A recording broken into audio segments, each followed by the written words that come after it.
Reverend Jesse Jackson. He did not bring us this far to leave us now. Go on ahead. Go on ahead. Never turn back.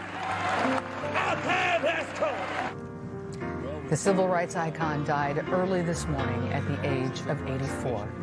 Good afternoon to you, and thank you for joining us here at 4 o'clock. I'm Marion Brooks. And I'm Stephen Holt. It's great to be with you this afternoon. Today, the city of Chicago and really the entire nation are reflecting on the journey of Reverend Jesse Jackson. From his protest beginnings in college to working alongside Dr. Martin Luther King Jr.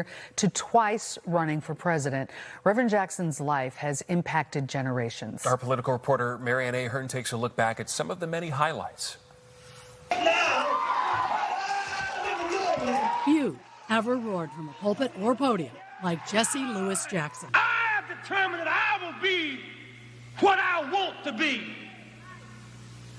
Fly a plane, build a bridge, run for Congress, run for president. Born in Greenville, South Carolina in 1941, Jackson was raised in the deep poverty of the segregated South.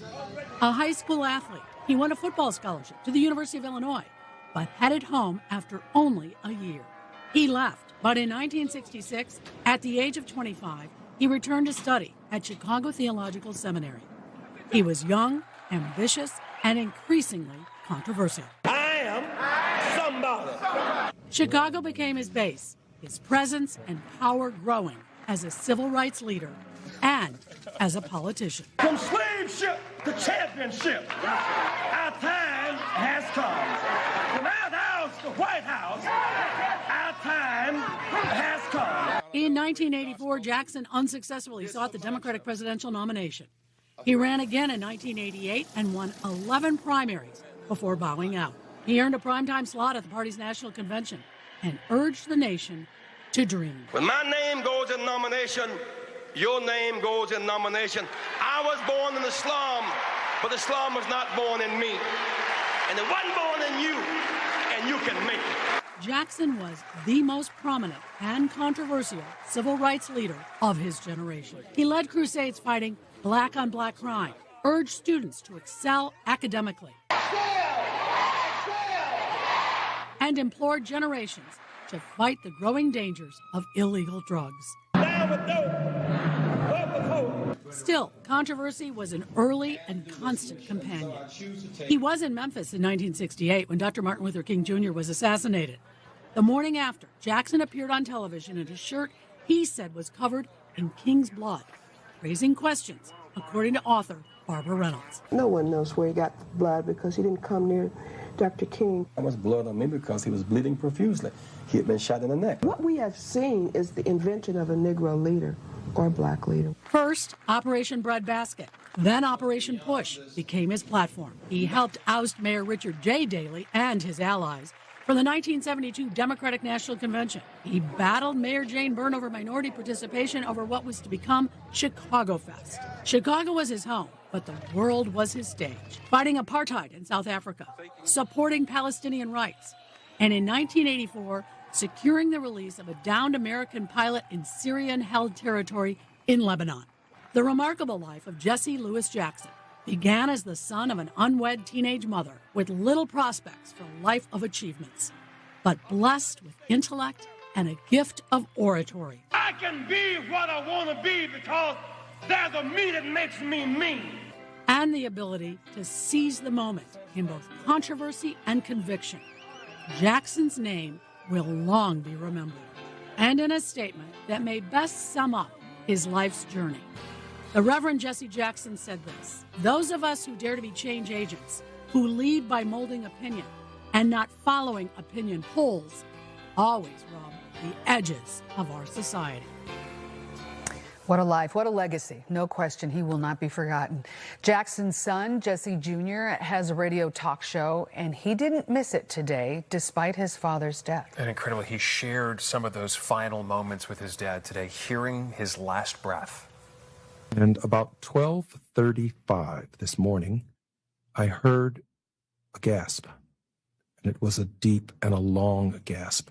So I went over to check on him, and I didn't sense any movement, and I said, "Something's wrong." I then went over to wake up my mother, and I said, Mom, wake up. Something's not right here. She looked at him very carefully, and she said, it's happened. Dad's gone. And we all began crying and praying and trying to hold the pieces of our family together, and everyone was breaking down, and I couldn't believe it. And then it begins to set in that Jesse Jackson belongs to the ages. Remarkable that he was composed enough to share that, and so grateful that those moments, so personal. Marianne Ahern joining us now, of course, has been speaking to people close to Reverend Jackson all day today. He has. And you know, you've certainly covered Jackson over the years. Those Saturday Operation Push meetings, a lot of people liken them to church. Reporters didn't want to miss anything because they knew that news was going to be made there. Right. It was a must. It was a must go to. Absolutely. We knew that whether it was an upcoming election, Reverend Jackson was going to weigh in no matter the topic. You might say it was the laboratory for activism. Whatever that issue might be, the war in Iraq, an opening on the Supreme Court, a concern over clean water in Flint, Michigan. Operation Push was where you would get Reverend Jackson's take, and the elected leaders knew he was going to hold them accountable. You talked about Jane Byrne in that story a little bit earlier, all those roles in Chicago politics. Big role on the national stage as well. I mean, Reverend Jackson had a tremendous impact on how the Democratic Party nominates its candidates. Could you talk a little bit more about that, how he was able to make that change? One of his legacies for sure will be this. His presidential campaigns, they were groundbreaking. In 1984, Jackson received 18% of the vote, finishing third. In 1988, he received even more votes, 29%. He forced the Democratic Party to change how the nominee was chosen and reduce the power of those winner-take-all primaries. We spoke today to Delmarie Cobb. She had been his national press secretary for that 1988 campaign. One of the major rules that he changed was that instead of delegates going all to one person in a state, it then became proportionality. So each candidate got a proportion of their delegates based on the vote. And that made the way for Barack Obama to become the president in 2008.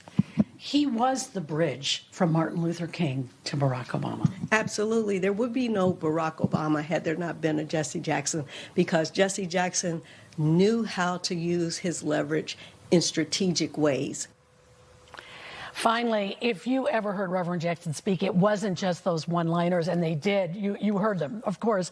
But what caught your attention also was he knew how to speak quietly. He would make the crowd really listen to him by the way that he spoke.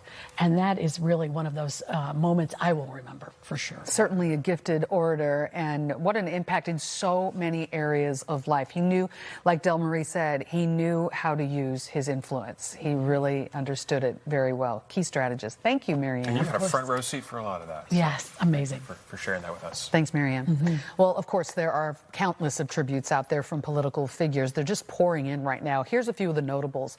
Former President Barack Obama and First Lady Michelle Obama said in part, Michelle got her first glimpse of political organizing at the Jacksons' kitchen table when she was a teenager. This is an aside. This is not part of the quote. She was best friends with Santita Jackson, Jesse Jackson's daughter. And in his 2 historic runs for president, the quote goes on to say, he laid the foundation for my own campaign to the highest office of the land. Governor J.B. Pritzker of the state of Illinois ordered flags at half staff and tweeted, he broke down barriers, inspired generations, and kept hope alive. Our state, nation, and world are better due to his years of service. And President Donald Trump posted in part, he was a good man with lots of personality, grit, and street smarts. He was very gregarious and someone who truly loved people. So we've talked about the national stage. Back here at home in Chicago, Chicago's 6th Ward Alderman, William Hall, is remembering Reverend Jesse Jackson not just as a civil rights icon, but also as a mentor who inspired his career in public service. Yeah, in an emotional interview, Hall says the world feels different today. He talked to Christian today.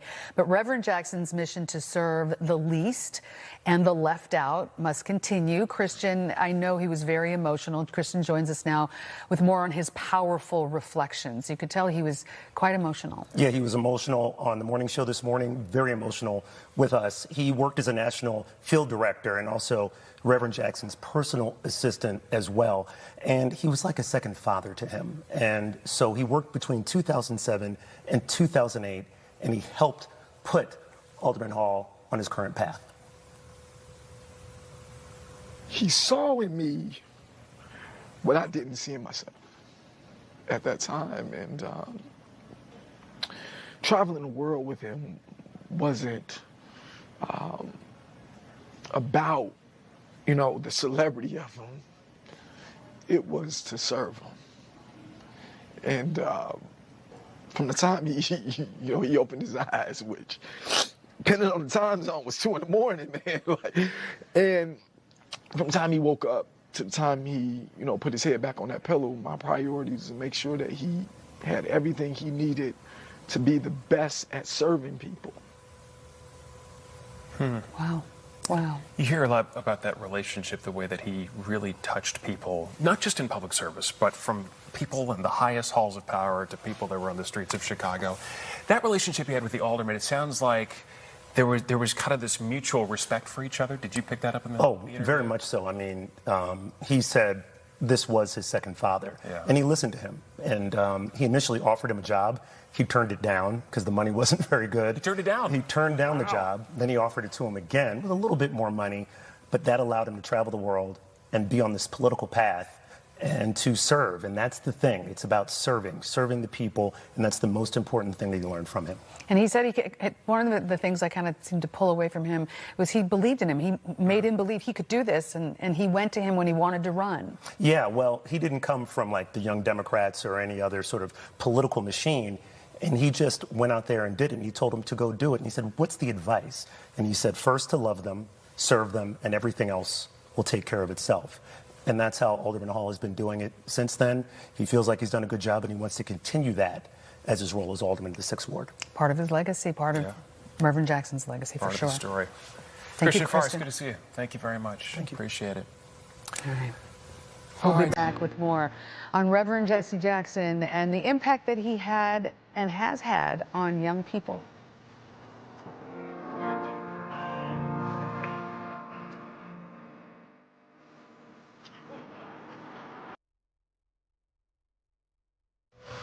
Back to our coverage of the death of Reverend Jesse Jackson, passed away early this morning here in Chicago. Jackson had a way of encouraging young people, encouraging them to dream big and to chase excellence. Regina Waldrop is here now. And Regina, you spoke with some students today about his impact and his legacy. Yeah, Marion, we went to St. Sabina, which is a Catholic school in the Auburn Gresham neighborhood. So Reverend Jackson, not just somebody who is talked about today, the day of his passing, he is someone that is part of their lesson plan. So all year long, he is someone that they talk about. So I want you to listen what some students said about Reverend Jackson today. Okay. We was talking about how Jesse Jackson was an outstanding person and how he gave us the ability to be able to come to the school today and giving us the ability to have equal rights as other people, and his famous quote is "Believe in yourself." And every day I come to school and believe in myself and strive for greatness. He worked for those who didn't have a voice to make sure they had a voice. Every school today in Chicago and this week should make their children do research on Reverend Jackson. We have the internet, we have Google. Look it up, study him, see what he did, how he began as a young person, and how he vowed to be a leader in the country and making a difference around the world. He brought home hostages. So if Reverend Jackson is not being discussed in your school, Father Flager says, again, you have the internet, look it up. If not for anything else, have your students, have your children take a quiz at home. Yeah. For me, I woke up my 14-year-old this morning. I said, Reverend Jackson has passed. She said, oh, no. I said, you know who that is? And she said, absolutely. Oh, good. Absolutely. You are her mom, however. So right. we know that you're going to get that message across. But one thing I think is really interesting, and people don't maybe know this, you know, we see a lot of the contributions that he's made on television and the videos from years past and everything, but he did a lot when the camera wasn't rolling as well, didn't he, Regina? Well, there's that public persona that we all know so much, but there are also things in private. So my mother loved Reverend Jackson. A woman from the South came here, part of that great migration. She grew up listening to him on the radio. And so a few years ago, she became ill, and I was at Rainbow Push one weekend covering a story, and I told Reverend Jackson's PR person, I said, hey, she had, you know, you have a big fan in Barbara Waldrop. He says, oh, yeah, give me your number. We're going to go visit your mom. And I said, well, you know, okay, let's see what happens. I get a text one day, we're on our way. Wow. To see Barbara Waldrop. And he came. And my mother was very ill. She had dementia.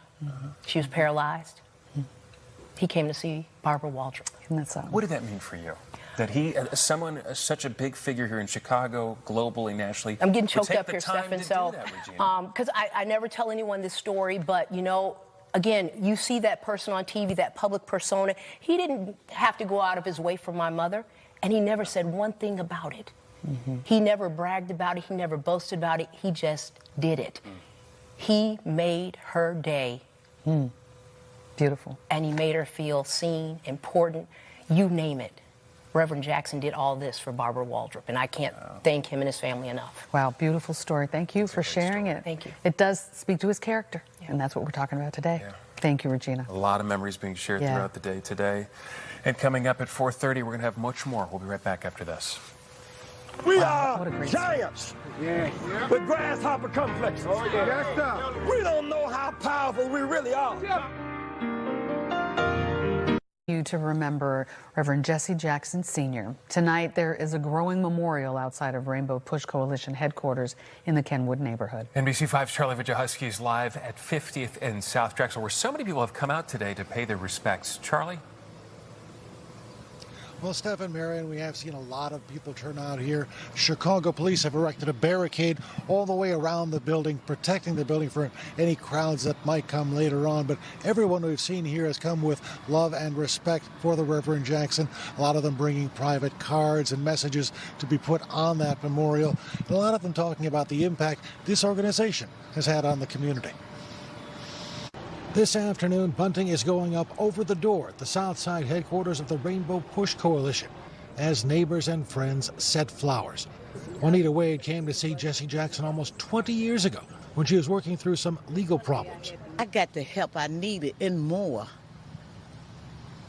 It was amazing how he just didn't look down on me. Stop the violence. Save the children. Coming to Operation Push and later the Push Rainbow Coalition was a Saturday ritual for many in Chicago's Hyde Park and Kenwood communities. Mary Johnson lives across the street. Served breakfast for the people and all that.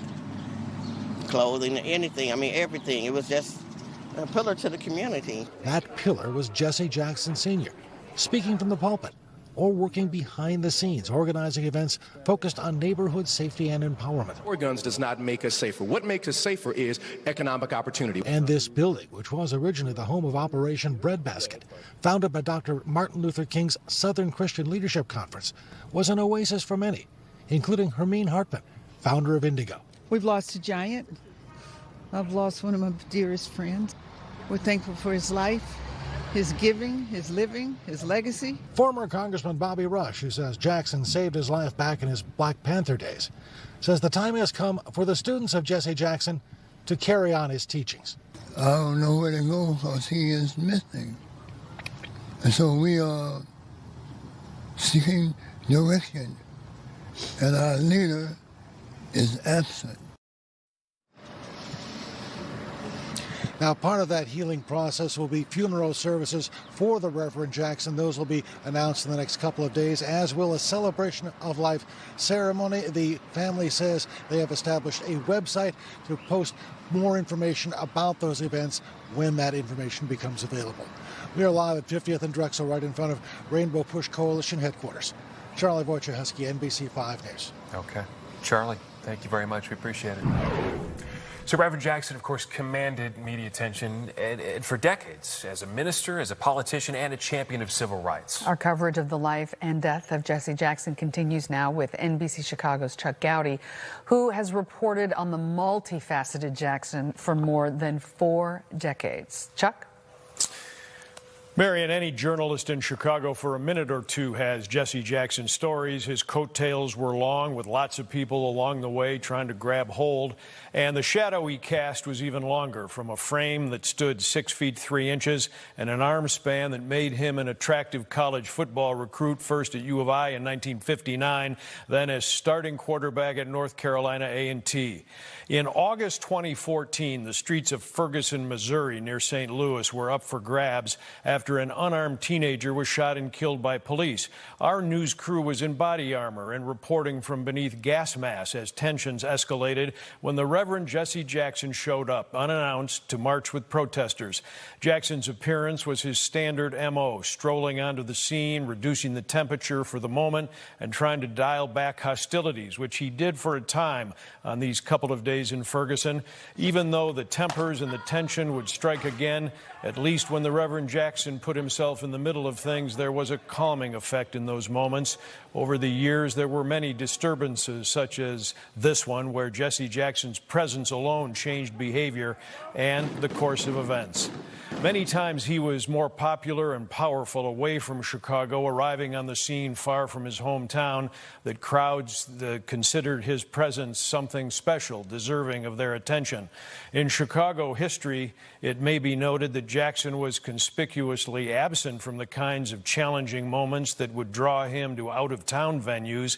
And as the minister of the Christian word, the Reverend Jackson could rightly note that even the Bible says a prophet is treated with honor everywhere except his own hometown. Marion? Thank you so much, Chuck. That's so fitting. I came from out of town when I came to this market. I couldn't believe Jesse Jackson. Oh, my goodness. And here it was like, oh, it's Reverend, you know, because people were so used to him. But for granted, everywhere else, I mean, he's big here, but he was monumental. We forget that he actually lost his home state of Illinois in '84 and '88 when he ran for president. There you go. But his ability to dial down the temperature at those moments, interesting to see that in Ferguson and so many other chances. Oh, yeah. Yep, absolutely. All right. Thank you, Chuck. Thank you. Okay. Appreciate it. Our coverage of the Reverend Jesse Jackson's life and legacy will continue after the break. Yeah, we'll take a closer look at the impact he made on the international stage. We'll talk about that coming up next. I am somebody. Respect me. Protect me. Never neglect me. I am somebody.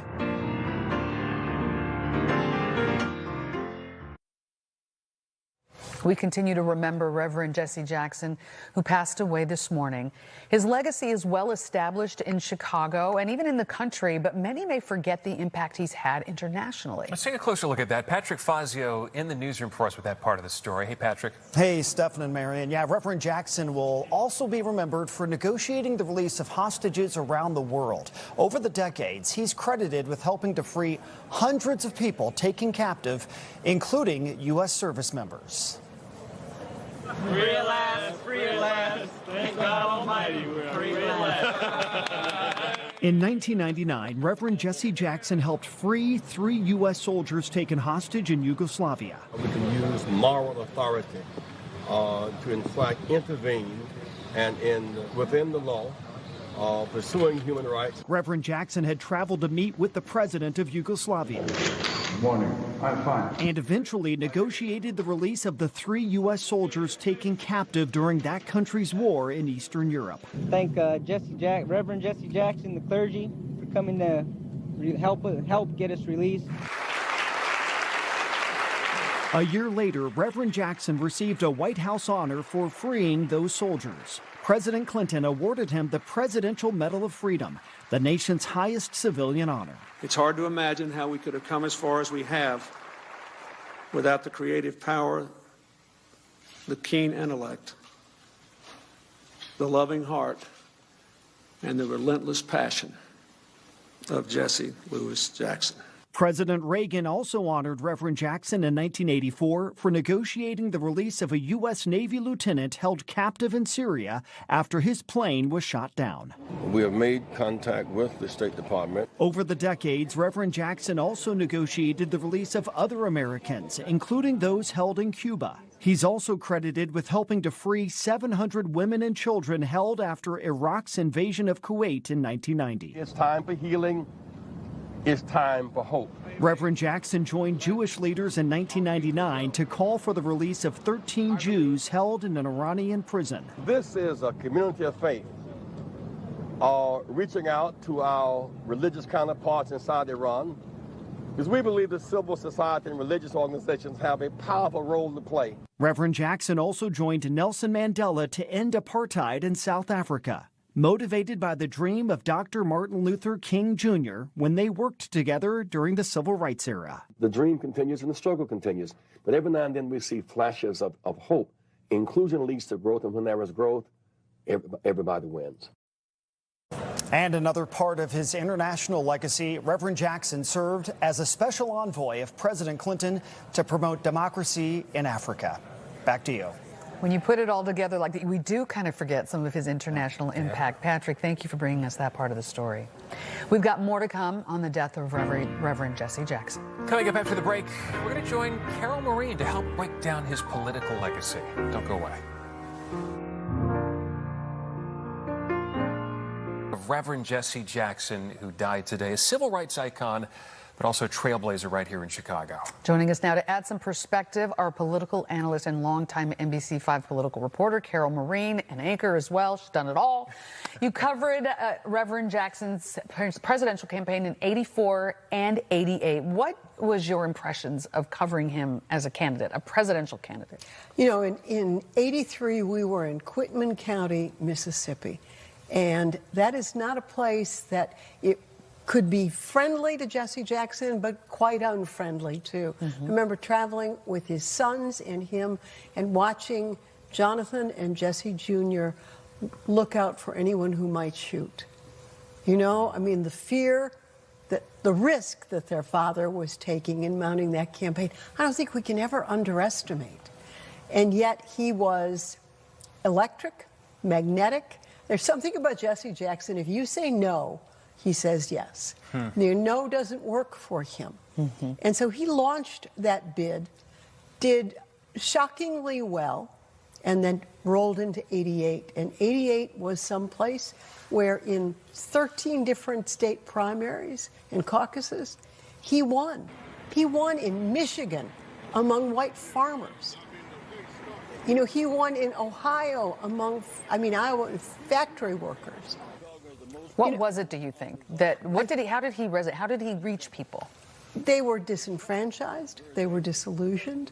They were all of the things that Jesse Jackson identified with, people who were unheard, unhoused, unhelped, who had no hope. And that's where he struck the greatest, strongest, I think, most powerful chord. A candidate who's really a long shot in that sense, who was able to kind of find that leverage, find that strategy, really connect and resonate with people.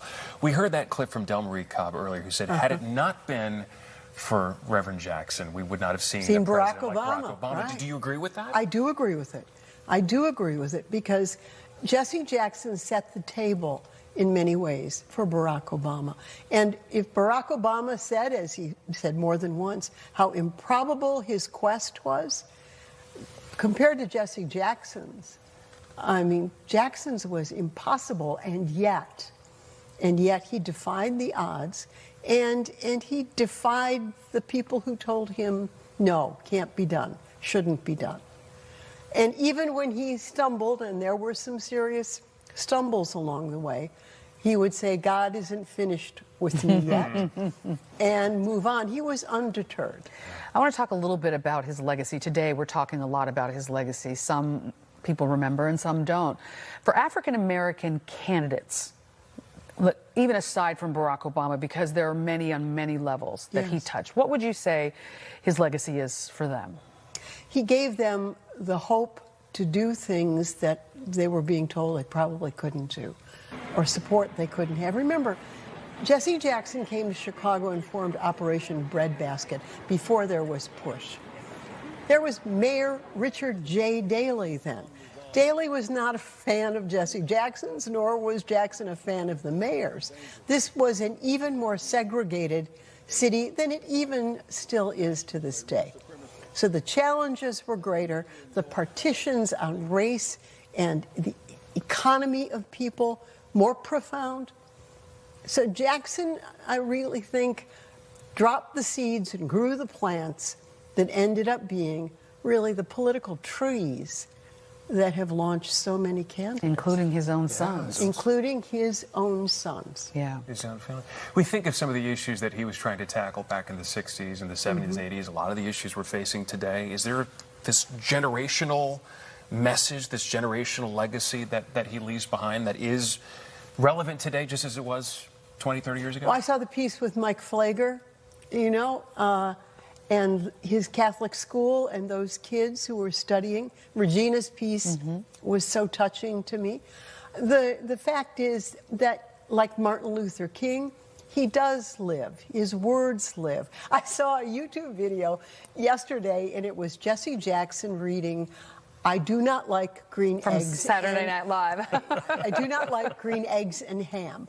And I mean, I was mesmerized by it because, in fact, he can, with great authority, tell you not to eat green eggs and ham, Sam, I am. And you're listening. And you are listening. You are listening. One other quick question I wanted to ask you as a journalist of many decades who's covered him and the city of Chicago. What impression did he leave with you as a leader?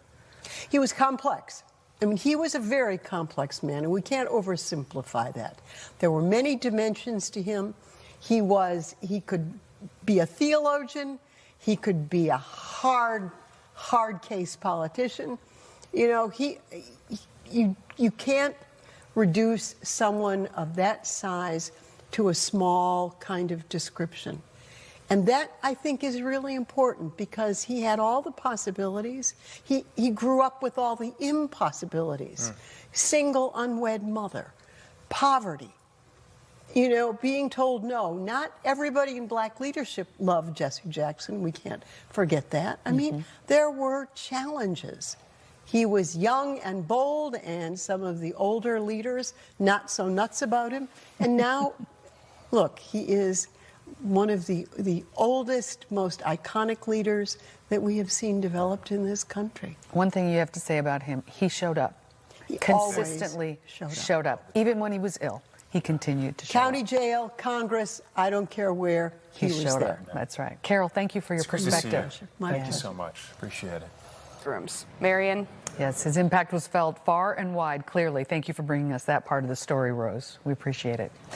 And that is going to round out our 4 o'clock broadcast here as we will continue, I know, to honor the life and legacy of Reverend Jackson. We'll send it to you guys for the 5. Absolutely, Marion. Thank you so much. We appreciate it. You're welcome. Thank you, Marion. Straight ahead on our news at 5 o'clock, continuing coverage of the passing of the Reverend Jesse Jackson, how he's being remembered right here in Chicago. Also, in a moment, we're going to share part of an interview we just did with his son, Jesse Jackson Jr., who said he was with his father this morning, the moment he died.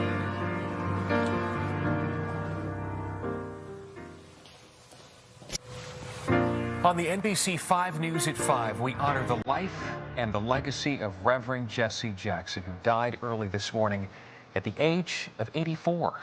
Thanks so much for joining us at 5 o'clock. I'm Stephen Holt. And I'm Allison Rosati. We have extended coverage for you on the Reverend Jackson's impact here in Chicago, across the country, and around the world. All day, people have been stopping by his family's home in the Jackson Park Highlands neighborhood, leaving flowers and balloons, honoring his impact here in the city and across the world. The Jackson family says the Reverend died peacefully, surrounded by his family. A statement from his family reads in part, "We shared him with the world, and in return, the world became part of our extended family. His unwavering belief in justice, equality, and love uplifted millions, and we ask you to honor his memory by continuing the fight for the values he lived by." Reverend Jackson, of course, helped propel the civil rights movement in this nation and twice ran for president. He also founded the Rainbow Push Coalition that's based right here in Chicago to fight for social change. His impact has been felt, again, across the country and around the world. Our political reporter, Marian Ahern, joining us now with a look back at Jackson's legacy. Few ever roared from a pulpit or podium like Jesse Lewis Jackson. I have determined that I will be what I want to be. Fly a plane, build a bridge, run for Congress, run for president. Born in Greenville, South Carolina in 1941, Jackson was raised in the deep poverty of the segregated South. A high school athlete, he won a football scholarship to the University of Illinois, but headed home after only a year. He left, but in 1966, at the age of 25, he returned to study at Chicago Theological Seminary. He was young, ambitious, and increasingly controversial. I am somebody.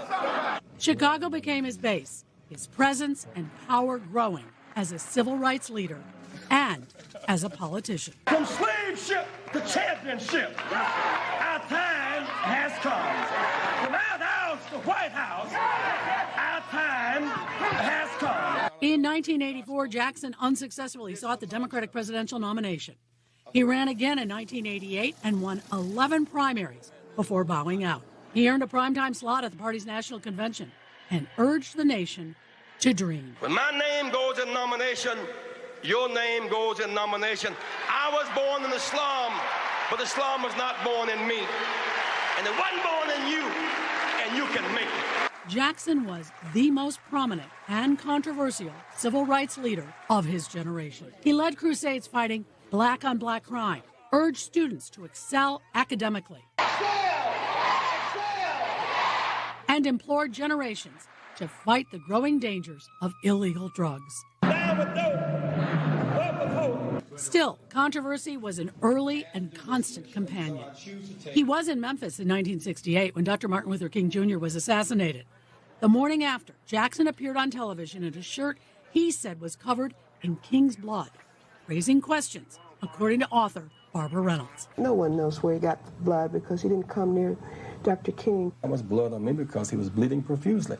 He had been shot in the neck. What we have seen is the invention of a Negro leader or black leader. First, Operation Breadbasket, then Operation Push became his platform. He helped oust Mayor Richard J. Daley and his allies from the 1972 Democratic National Convention. He battled Mayor Jane Byrne over minority participation over what was to become Chicago Fest. Chicago was his home, but the world was his stage. Fighting apartheid in South Africa, supporting Palestinian rights, and in 1984, securing the release of a downed American pilot in Syrian-held territory in Lebanon. Jackson married his wife Jacqueline Brown in 1962, and she remained in the shadows for the majority of his political career. Together, they had 5 children. Jesse Jackson Jr. carried his father's name and political ambition and was elected to Congress in 1995. But in 2013, he and his wife Sandy Jackson pled guilty to federal charges of misusing $750,000 in campaign funds. It was an anguishing family moment in the autumn of Reverend Jackson's career. His will to public service continues. He's down, but he'll get back up again. In November 2017, Jackson announced he was diagnosed with Parkinson's disease. He had noticed the symptoms 3 years prior. While the disease often leaves some with impaired coordination, that diagnosis did not stop Jackson's advocacy. Whether it was calling for police reform after George Floyd's murder or pushing for voting rights, even willing to be arrested in the summer of 2021, Jackson demanded an end to the effort to restrict voting access. Happy birthday. On Jackson's 83rd birthday, October 8, 2024, he was surrounded by family, friends, and politicos at Mayor Brandon Johnson's City Hall office. While Jackson did not speak publicly, his son, Congressman Jonathan Jackson, noted the importance of giving flowers to great men and great women while they can still smell them. In November 2025, when Reverend Jackson was hospitalized, his family revealed a new diagnosis. He had progressive supranuclear palsy, or PSP. It's a neurodegenerative disease more serious than Parkinson's.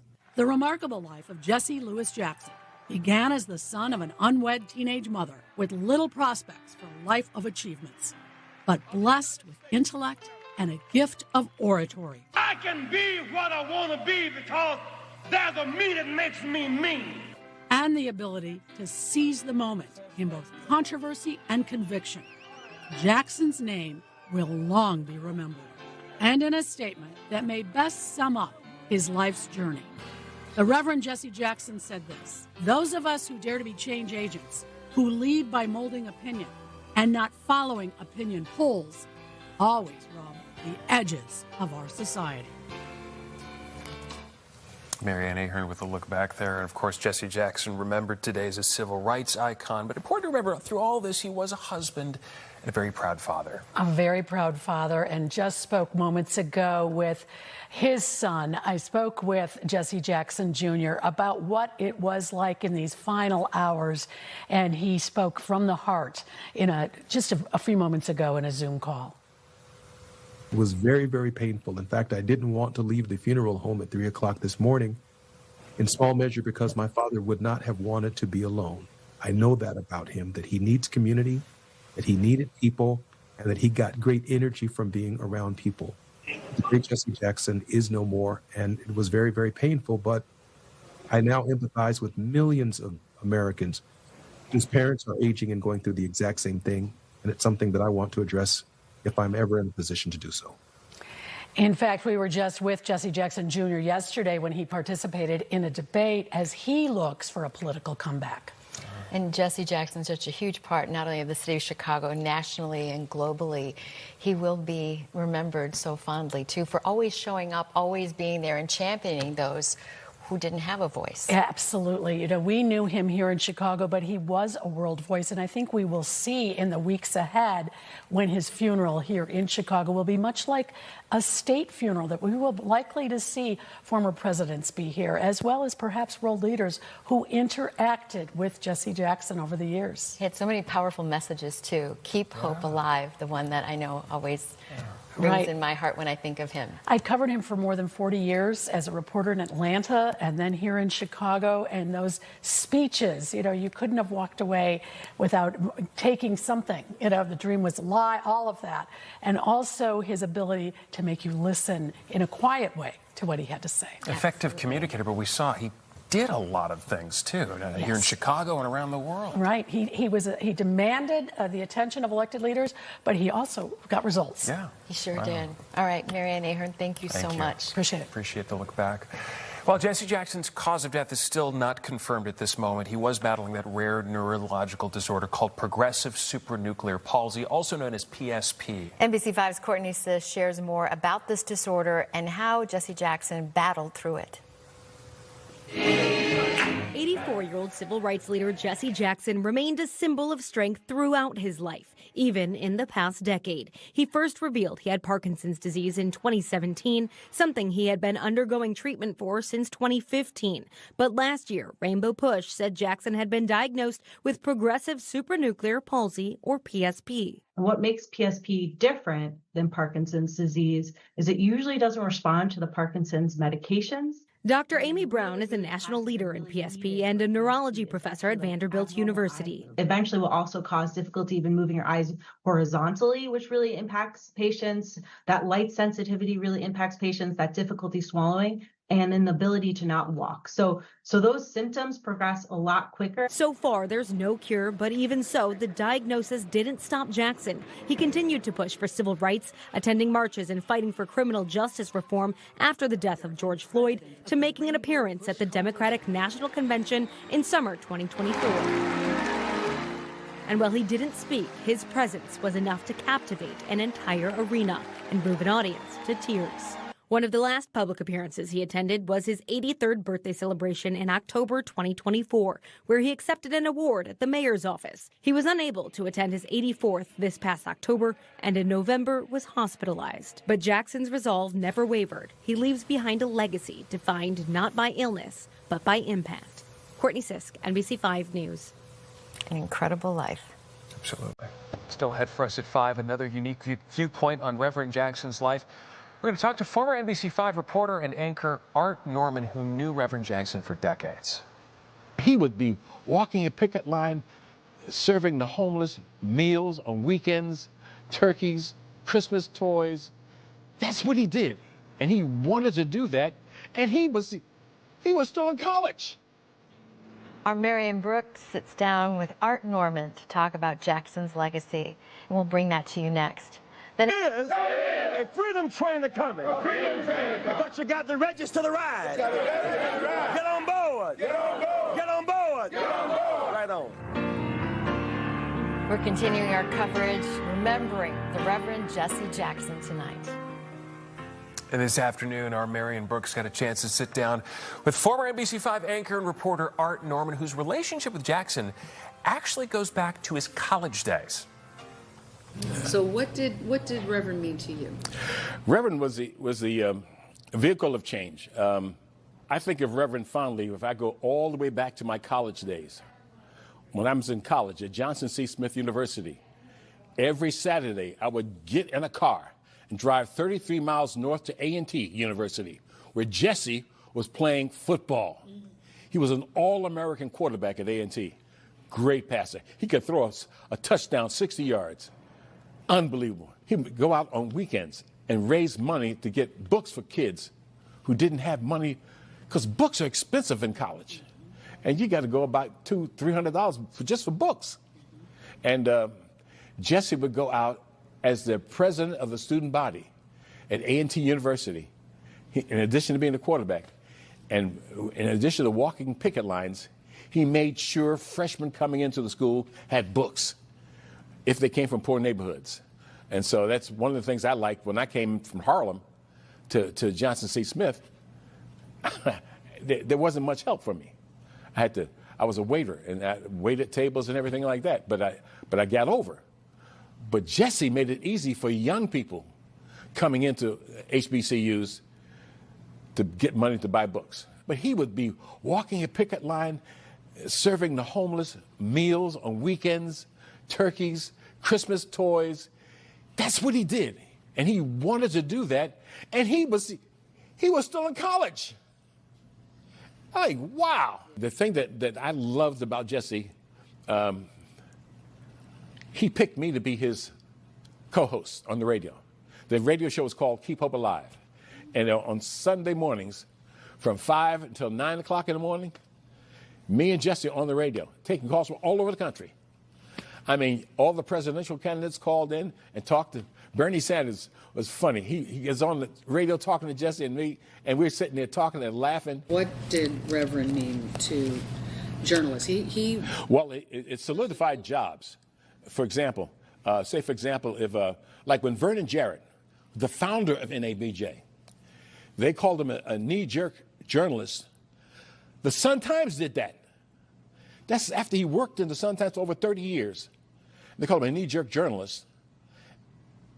And we were upset about it. Then they didn't renew his contract.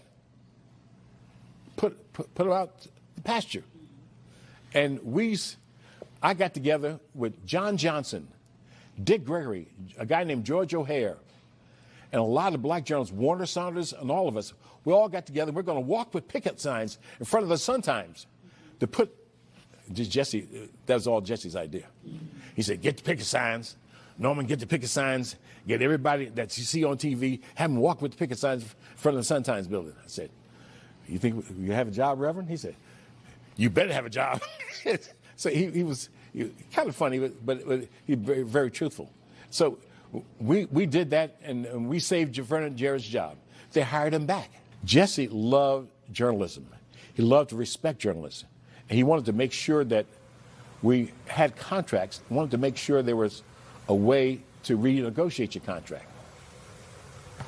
Such I a know great Jesse relationship. Jackson was always here on election night and always willing to give his thoughts on what was happening. Marion Brooks now in studio, obviously, with us. Thank you for that interview with Art. I could listen to him tell stories all day. I know. You covered Reverend Jackson over the years.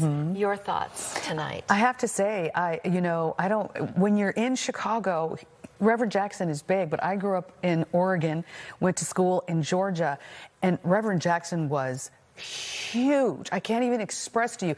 I would tell people in my hometown, oh yeah, I see Reverend Jackson all the time in Chicago, and they're like, you do? So I think that's one of the things maybe people here don't appreciate, is just how impactful he was all around the world.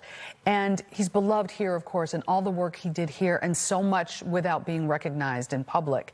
But he was just one of those truly unique individuals who made an impact all over. I'll never forget that. I'll never forget having an opportunity to really get to know him. That's a blessing. And his reason for championing for others. I was 1987, Buffalo, New York. First time I met Reverend Jackson was at a nurses' strike, and he showed up to help them negotiate with the hospital.